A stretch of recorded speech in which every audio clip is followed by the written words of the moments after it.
Forklar betydningen af konstanterne a og b i den eksponentielle udvikling y er lig med b gange a i x'ene.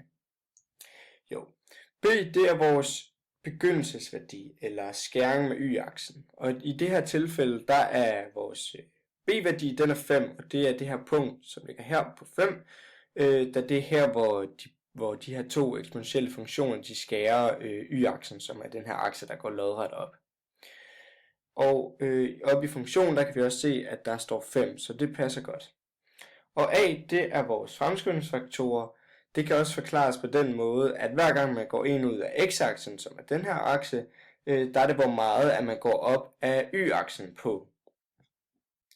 Her var der ønskes en forklaring af, hvordan man kan afgøre om udviklingen er voksende eller aftagende. Man kan afgøre om udviklingen er voksende eller aftagende ud fra a-værdien.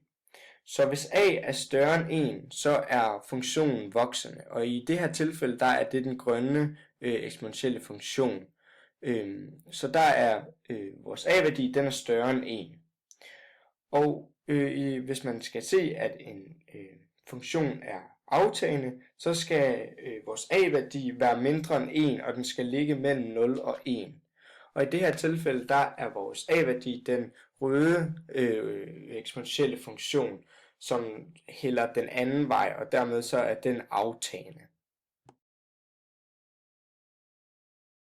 Hvis man skal finde b, så skal man bare dividere med a i x'ene på begge sider af lighedstegnet, så det kommer til at se sådan her ud. Og så har man også fundet b.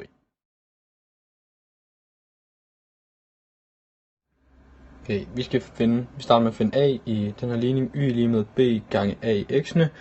Man skal starte med at finde to vilkårlige punkter, som man skriver sådan her. Så skal man tage punkterne og sætte dem ind i en standardligning og dividere dem med hinanden, og det kommer til at se sådan her ud.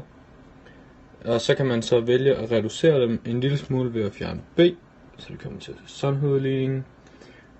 Og nu bruger vi så en potensregneregel, der siger, at man kan ophæve dividertegnet ved at tage potenserne og dividere dem med hinanden. Så det kommer til at se sådan her ud. Og så nu tager vi x2 minus x1-roden på hver side af ligningstegnet.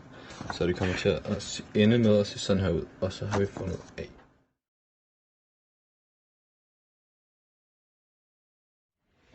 Det stykke, vi skal gå ud af x-aksen, før funktionsværdien er fordoblet, kalder vi fordoblingskonstant. Og dette betegner vi med T2.